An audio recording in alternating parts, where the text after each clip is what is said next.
Vamos lá, todo mundo vendo. Todo mundo vendo. Tô no... O melhor que está tendo. O simpático ativa o coração. O parasimpático desativa o coração. Em outras palavras, o simpático faz o coração bater mais rápido. O parasimpático faz o coração bater mais devagar.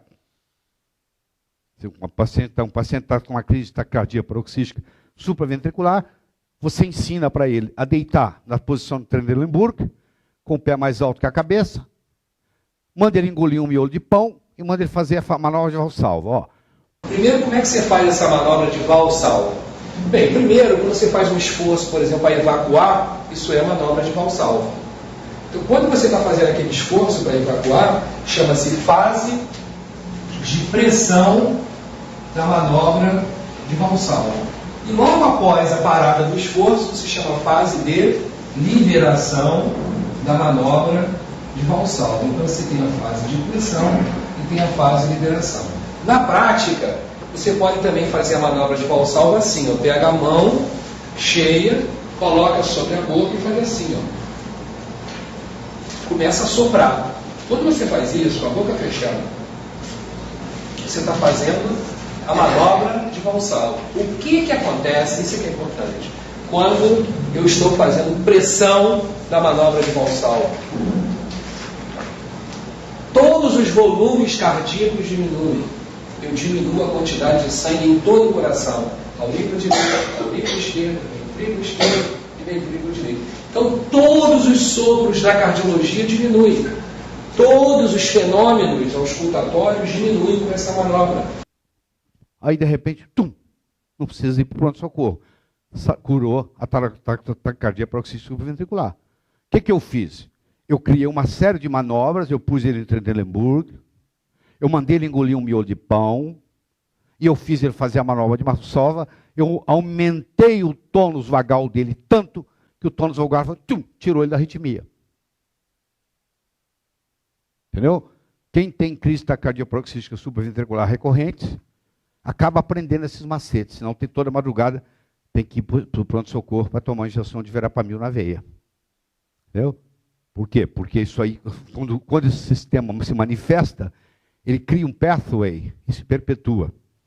Eu me lembro, eu trabalhava no Procardíaco no Rio de Janeiro, como cardiologista, eu fazia o mestrado em cardiologia na Pontifícia Universidade Católica, e apareceu lá um sujeito, que era dono de um jornal no Rio, famoso na época, e ele entrou no Procardíaco com a injeção.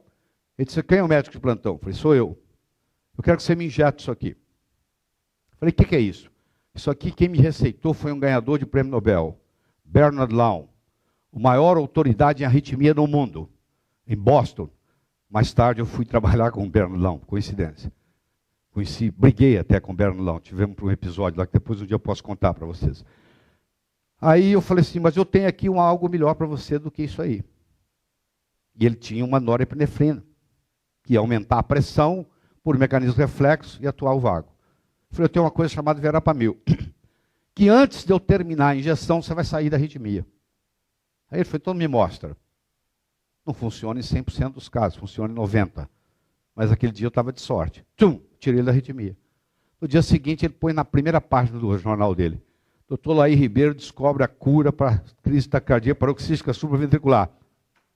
Eu tinha um consultório ali no Flamengo, aí deu assim umas 60 pessoas na fila, para eu atender, todas com a mesma doença. Então eu tive os casos mais variados. Eu tive a história de um padre, que toda sexta-feira, às 6 horas da tarde, ele tinha uma crise de taquicardia paroxística supraventricular. Ele falou: doutor, quando eu decidi largar a batina, deixar de ser padre, era uma sexta-feira, às 6 horas da tarde. Eu desenvolvi uma crise dessa.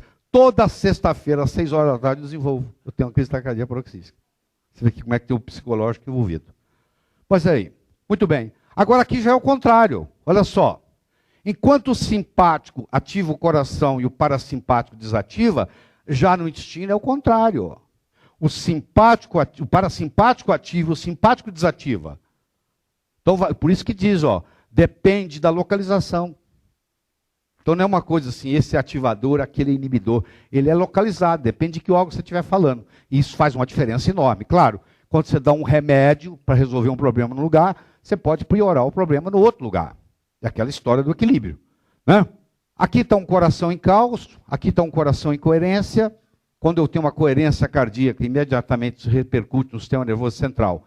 Por que eu estou mostrando isso? Porque eu vou falar de cérebro, vou falar de aumento de inteligência. Mas eu tenho que levar em consideração o seguinte: eu tenho que levar em consideração que se o meu coração não estiver certo, dificilmente eu vou ser um cara super inteligente. Porque o coração interfere no cérebro. A atividade, atividade eletrônica do coração, do poder eletromagnético cardíaco, é 100 vezes maior do que o poder eletromagnético cerebral. Tanto é que o eletrocardiograma é feito em milivolts e o eletroencefalograma em microvolts. Então ele tem um impacto enorme. Cada vez que o coração pulsa, todas as células recebem essa pulsação, inclusive as células neuronais. Então o sistema nervoso entérico está aqui, nós não vamos estudá-lo. Deixa eu trazer de volta isso aqui. Então hoje eu vejo a medicina assim, ó: antioxidação, anti-inflamação, antiglicação, supermetilação. Acho que esse é o médico do futuro. Ele está focado em 4 parâmetros.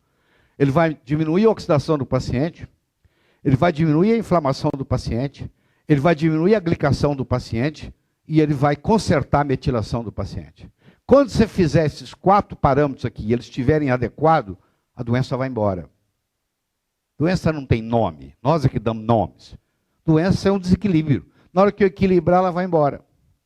Então, os nutrientes nootrópicos, que eu chamo, eu tomei a liberdade de chamá-los de nutrientes nootrópicos, eles vão, direta ou indiretamente, causar isso aqui. Ó.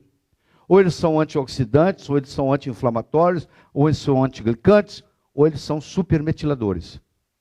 Então, é aí que vai resumir todo esse trabalho que nós vamos apresentar para você.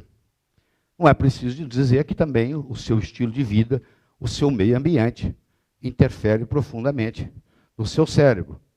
Porque, por exemplo, se você fala no celular o dia inteiro, eu aconselho que você tenha um dispositivo para o celular ficar longe do seu cérebro. Porque o celular é uma micro-onda. É como se fosse um micro-onda. E ele atinge o cérebro inteiro. Quanto mais jovem for a pessoa que está falando no telefone, pior. Porque, por exemplo, uma criança, a calota craniana tem uma espessura metade de um adulto. Então essas ondas eletromagnéticas penetram com mais facilidade. Tanto é que você vê um aumento de tumor cerebral em criança no mundo, principalmente nos Estados Unidos, principalmente na Califórnia, onde os pais dão para as crianças com 7, 8 anos de idade um celular e acham aquilo bonitinho. Então eles começam a achar que aquilo é brinquedo e o médico não dá bola. Como ele não vê a onda eletromagnética, ele acha que isso é bobagem. Mas se você for estudar os trabalhos científicos, você vai ver que muita disfunção cerebral, o indivíduo que entrou no seu consultório com disfunção cerebral, você tem que limitar o uso do celular. Porque o celular é para ele uma toxina. Tá? O meu celular sempre está aqui, ó. Sabe como? Desligado. Eu não sou escravo dele. Eu estudei e trabalhei o suficiente para não ser escravo de uma porcaria dessa. Eu que mando nele, ele não manda em mim, não. A hora que eu quiser, eu ligo ele. Agora, se eu carregar ele ligado, meu amigo, eu estou procurando problema. Porque agora eu virei, principalmente um iPhone da vida, eu viro uma estação de retransmissão. Porque os iPhones usam os celulares para transmitir. Mesmo eu não estando falando, se meu iPhone estiver ligado, eu estou sendo uma emissão de transferência de informação. Está sendo usado como base. E está passando por mim as micro-ondas. Então eu tenho que desligá-lo. Para tentar reverter ataque cardíaco supraventricular sem uso da medicação. Primeiro o paciente vai soprar uma seringa de 10. A ideia é ele tentar empurrar o êmbolo enquanto ele está soprando por mais ou menos 15 segundos. E aí a gente deita o paciente e eleva os membros na mesma hora. Vamos? Vamos?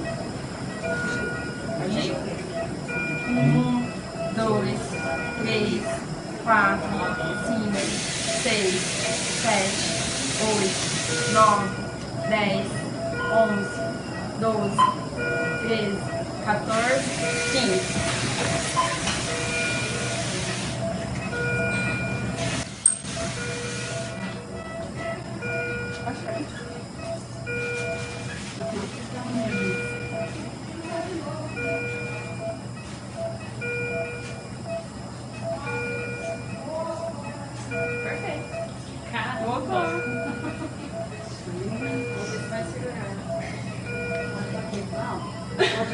Não pode não, que é um site científico.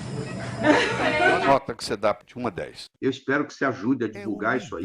Passa isso para os amigos. Um presente, mandar esse link. E se ainda não recebe os áudios incríveis e gratuitos do Dr. Lair, mande um WhatsApp com a palavra Eu Quero para o número DDD 35 988 26 1891. Os amigos, um presente, mandar esse link.